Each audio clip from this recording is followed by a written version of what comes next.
Hello mga kadudnatics, natatandaan nyo ba ang bruhang nagsabi na wicked of the South si Inday Sara Duterte? It's time to impeach the wicked witch of the East. Ayun po. Of the South. Sorry. Well, mga kadunatics, tila kumambyo na. Tinira kasi niya ang akap budget ni Tambaluslos. Nako, yari ka talaga sa Panginoon mo. At sa mga kasamahan mong NP, na si Raul Manuel Castro at si Brosas at may iba pa. Isang napaka matinding short statement to kasi nga kasamahan nila yan. Sino talaga yung nakakaalam sa mga ginagawa nila ay yung mga kasamahan nila. Ngayon, sinabi niya na ang AKAP budget is only intended for vote buying. Nako! Patay! Sinong nakakaalam sa loob? Of course, ang mga kasamahan din nila. And this is a confirmation that there is really a truth sa mga nagsasabing vote buying ang budget AKAP. Panoorin natin. Kabataan Party List Group blasts the Marcos administration for retaining the budget for the controversial Ayuda para sa Kapos ang Kita program or AKAP. Kabataan Representative Rene Co said instead of AKAP, government should have prioritized across-the-board wage hikes for the country's underpaid and overworked labor force. The group believes the dole-outs from AKAP will only be used by re-electionists for vote buying in next year's elections. Oh no! Nako! Isiniwalat ang kabalastugan ni Tamba at ang mga congressman. Nako! Hindi ko talaga na-expect na galing sa kanya yung statement na to. Kasi nga, kasama nila yan. Alam nyo naman na si Tambaluslos talaga ang nag-pursue na makuha talaga yung AKAP budget. Ngayon, nako!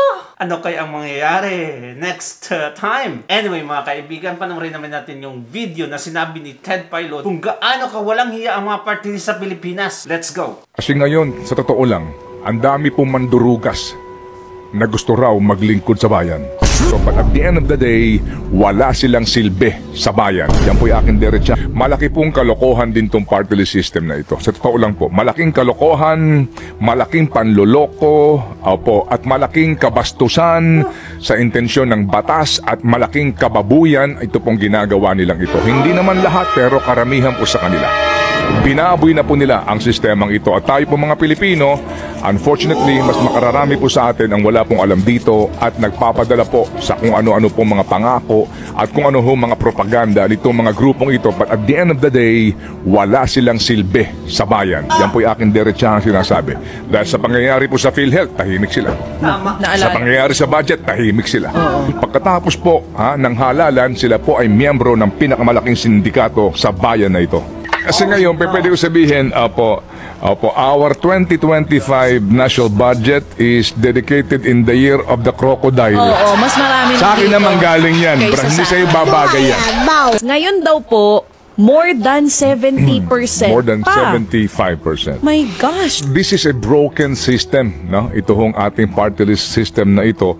At mukha pong hindi natin natatanaw ang solusyon dito in the near future. Dapat maging specific yung batas Dahil po doon sa mga butas sa batas, nagkaroon po ng legal na mga lusot dito po sa party list. Wala namang monopolya sa mga gustong maglingkod sa bayan.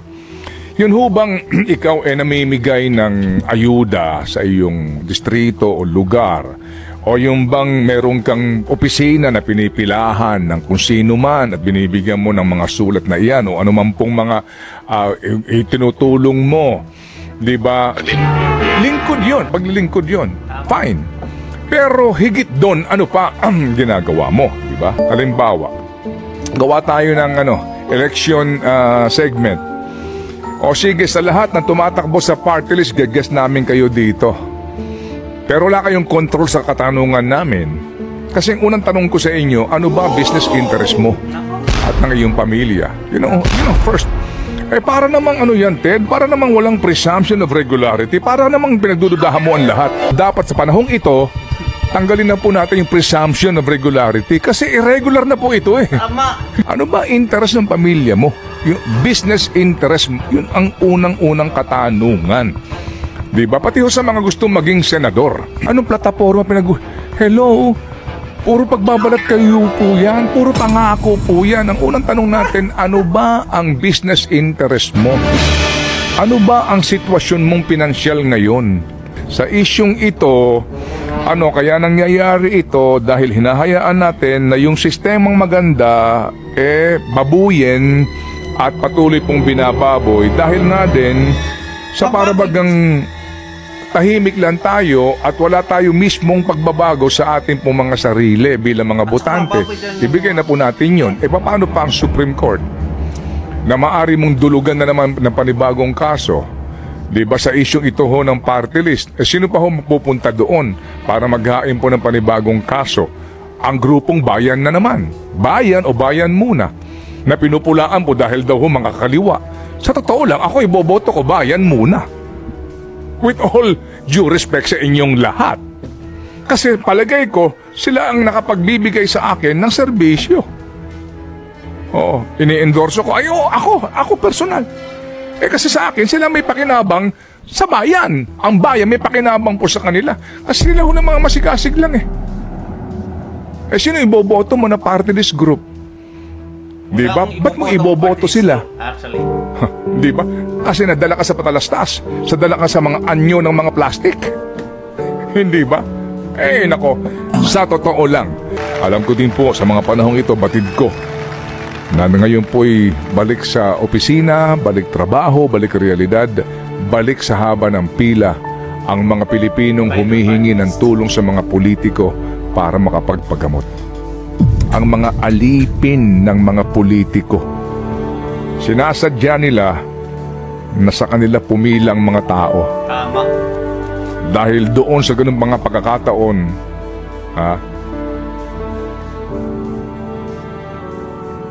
nagkakaroon ng sense na nasa kanila talaga ang poder.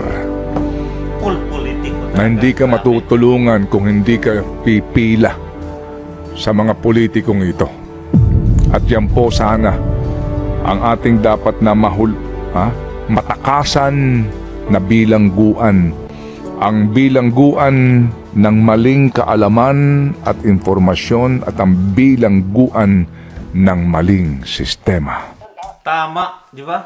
Alam nyo yan. Kasi nga kami, naranasan din namin yan na kung may problema sa ating pamilya, like for example, sakit or something like that, pang hospital, saan tayo tatakbo? Sa mga politiko, di ba? Instead na sa mga agencies natin sa gobyerno, intended for that, for health, or for any cases, doon tayo sa politiko kasi nga, na-briefing na yung mga small agencies dyan, intended para tumulong na dadaan lahat ng mga tao dito sa akin, saka ko i-refer sa inyo. And until now, it's still going on. Before, it was just normal. Pero nandito na yung social media, nakita natin paano talaga tayo minamaliit, paano talaga tayo minaratrato, paano tayo winalanghiya ng mga politiko nito. But anyway, bad news and good news, maybe, sa mga vloggers. Katulad ko. Sabi ni Barbers na ipapatawag lahat ng mga vloggers na namameke, lahat ng mga naninira sa kanila, and so on and so forth. What?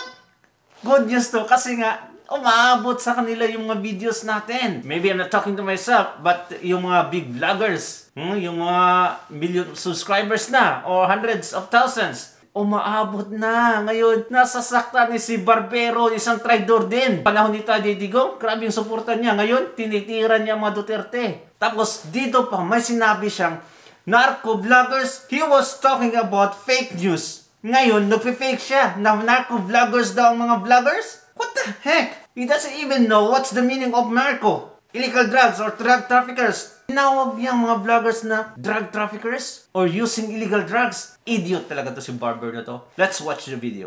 Alam mo, Ted, kasi matagal na pong maraming dumudulog sa Kongreso ng mga biktima nitong mga fake news. No? In fact, last year, meron na po tayong resolution dyan. Nandyan, hindi ako nagkakamali, nirefer po yan sa Committee on Public Information na kung saan yung mga dumudulog po na mga biktima ng fake news, nagtatanong sa Kongreso, ano ba yung kanilang recourse? Ano ba yung kanilang pwedeng magawa? No? So, ang nire-refer lang namin sila sa aming legal, sinasabi namin that they can study yung Cybercrime Prevention Act of 2012. No? At nakita namin na walang humpay, no? Itong mga so-called narco-vloggers at saka pogo-vloggers na kung saan ay walang humpay yung kanilang paninira, no? Dun sa dun sa mga tao, lalo na sa mga politiko, no, in the guise daw of freedom of expression and freedom of speech. Malinaw po sa desisyon ng ating Korte Suprema na kapag ikaw ay kumukutya o ikaw ay nagki-criticize sa isang public official, dapat po ito ay hindi mo absolute, no? Ito ay limitado lamang sa pag-criticize sa kanyang trabahong ginagawa. Pero kung personal na ang papasukin, halimbawa, inaakusahan na ikaw ay isang rapist, ikaw ay isang drug lord, ikaw ay isang murderer, parang meron hong borderline yung sinasabing malicious intent na kung saan slanderous na po ang tingin namin dyan. Ngayon, tignan namin kung paano natin amendahan yung ating batas tungkol dyan, Ted. Yes, Ted, ako, inamin ko naman yan. Nung ako nag-deliver ng privilege speech na sinabi ko na ako isa biktima rin ako ng fake news. No? Kailangan ko lang sabihin yan nang sa ganon, malaman po ng ating mga kababayan na wala pa nang pinipili itong mga fake news. Hindi guys, ang lagi kong palusot nitong mga vloggers na ito, na narco-vloggers na ito, sinasabi nila freedom of speech, freedom of expression. Gaya nga po nung sinasabi natin, hindi naman po absolute yan. Meron pong hangganan at may limitasyon yan. Hindi naman pwedeng manirang puri ka na wala kang basihan. Ipakalat mo sa buong social media, di ba? Ito kasing mga narco-vloggers, I'm sure you are familiar, na pag maraming engagement ito, maraming likes and shares ito, kumikita pa itong mga to. So, kung maninirang puri sila, nagiging controversial yung kanilang mga post, kumikita pa itong mga ito. Kaya tuwa ito, nanggigigil ito kapag ito ay nagpapahayag ng mga fake news. Opo, sige. So, ano po ang balak ho ninyo dito? Kailan kaya ito? At anong mga komite ang posible pong humawak sa pagdinig?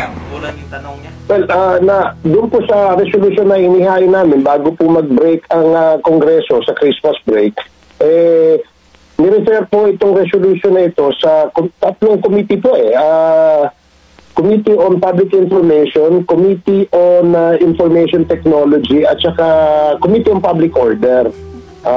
Ted, no, dito yata nirefer ito ang aming resolution na ito. So, ang layunin nito ay hindi para pigilan yung mga pagpapahayag ng malayang pagpapahayag ng kahit sino. Wala hong problema dyan. Kung mag-criticize din lang po sila, para lang po dumami yung kanilang likes and shares and engagement para kumita sila, medyo may something is wrong, di ba, sa aking palagay. So, dapat masilip ng mabuti, magkaroon ng regulatory framework itong paggamit ng social media. Alam mo, Ted, gagaya niya, no, na sinasabi natin, kung gagamit din lang kayo ng social media at para magpahayag kayo ng inyong saloobin o opinion sa mga issue, diba? Iwasan nyo yung paninirang puri. Ang gawin nyo, magpahayag kayo ng condemnation doon sa pag-aggression ng China doon sa West Philippine Sea. Hindi yung inaaway mo yung kapwa Pilipino mo, awahin mo yung kalaban. Yun ang aking paliwanag dyan, Ted. Well, ano naman yan, kumbaga kanya-kanya pong paggalang sa pananaw, sa anuman pong mga usapin, but basically nga, ang inyo pong gustong tukuyin talaga dito ay yung pong paggamit po sa social media para doon sa pagpapakalat ng maling informasyon at paninira po.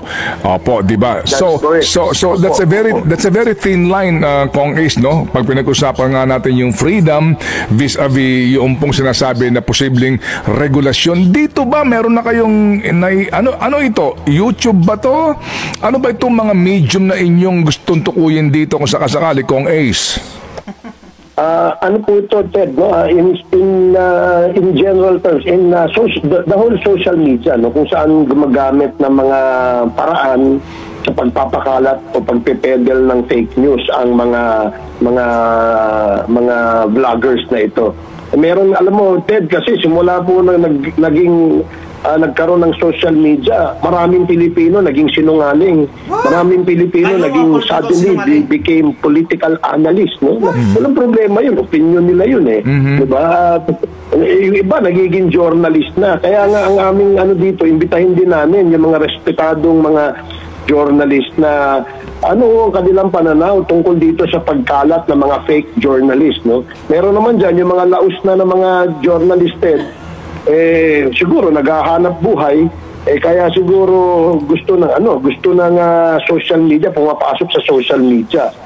So, yun ang I think dapat natin. Walang problema kung magmurahin kami ng murahin, wala namang problema yun pero criticize kami tungkol doon sa aming poor performance o hindi kaya sa aming pag-aabuso, yun. Walang problema yun sa amin. Kahit araw-araw, bombayin kami, walang problema. Pero yung magpakalat ka ng fake news o isang news na wala ka namang legal na basihan, o ika nga kahit na iota of truth, iota of evidence, medyo malaking problema po yan. Sige, so ako naman din dito, Kong Ace, ay interesadong malaman kung ano ang magiging pag-aaral ninyo o resulta ng pagdinig doon sa management nitong mga social media platform na ito. Yung kanila din namang responsibilidad, kasi halimbawa, no, sa YouTube, kung klaro naman talaga na pawang kasinungalingan at pawang nakakapapanira, no, ng puri, ng pagkatao, ng personalidad yung isang sinasabing vlog na yan o anuman, bakit hindi kitang-kita mo naman, di ba? Bakit hindi nagkukusa yung management ng platform? Yung ba sasakupin din ninyo? Yes, kasama rin yan, Ted, no? Yung lahat ng social, yung Facebook, yung TikTok, yung yung YouTube and other social media platforms, no? Iimbitahin din natin yan para magbigay din sila ng kanilang suggestion kung paano natin paano tayo magkakaroon ng isang regulasyon para diyan, no? Huwag lang nilang limitahan yung freedom of expression tsaka freedom of speech, ipaglalaban po natin yan. Ang atin lamang nililimita rito ay yung pagkalat ho ng fake news. Yun ho ang ating kung wala namang basihan, dapat may pananagutan din yung nag-post. Halimbawa, nag-post ako mismo nag-post ako at sinabi ko yung isang kongresista ay magnanakaw, no, dahil meron ho akong ebidensya, nakita ko na meron ho siyang mga ghost na mga empleyado o ghost na mga project, yun, nila yun, ikalat nila yun. Pero yung mag-iimbento na wala lang iota of truth, o iota of evidence, para lang makapanirang puri dahil dun sila sumusuporta sa mga kalaban. Ito muna, medyo may problema tayo dyan. At this does not only apply, Ted, sa mga politiko. This can also apply to other private personalities, no? Halimbawa, sa iyo, Ted, no? Halimbawa, ay magpakalat ng kwento na etc. at nagpakalat ng fake news. Wala ba tayong pwedeng gawing action? Opo. Yun ang ating punto dyan. Opo, naunawaan po namin where you're coming from, Kong Ace. Ako personally, sumulat po ako sa NBI, no, na hindi naman dahil sa ako'y nagsusumbong. Yung sulat ko sa NBI, ipatupad yung provision ng ating Anti-Cybercrime Prevention Act na kung saan magporma ng isang komite o isang task force na ang trabaho po ay mag-monitor, mag-regulate at mag-prosecute. Binabanggit ninyo na narco-vloggers? Tsaka kung medyo curious lang ako, bakit nyo sila tinatawag na narco-vloggers? Yun nga, di ba? Narco-vloggers, because ang aming teorya, itong mga ito, kumikita ito at sino ang nagbabayad? Di ba? Sino ang nagbabayad?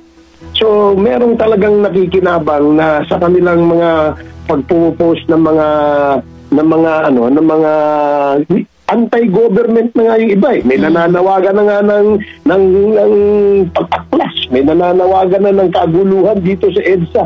Diba? Yun ang ating punto, DJ Chacha. So, Kong, there's a possibility na talagang ipatawag itong mga vloggers na ito na sa tingin nyo po ay nagpapalaganap ng fake news online?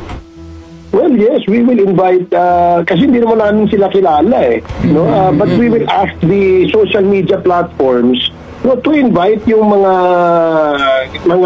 yung mga sikat sa kanila, no? Yung mga kumikita ng sobra-sobra. Nako, gusto nilang sila lang yung gumagita ng sobra-sobra. Ay, nako. Tapos sinawag nyo na narco-vloggers. Grabing fake news yan. Napaka-ironic yung sinabi niya dito na ayaw nyo ng fake news. Tapos sinabi niya na lahat ng mga vloggers na narco-vloggers. Hindi niya alam ang word na narco? Ay, nako. Bubuti itong congressman na to eh. Ay, nako. Nakaka-stress. Bye-bye.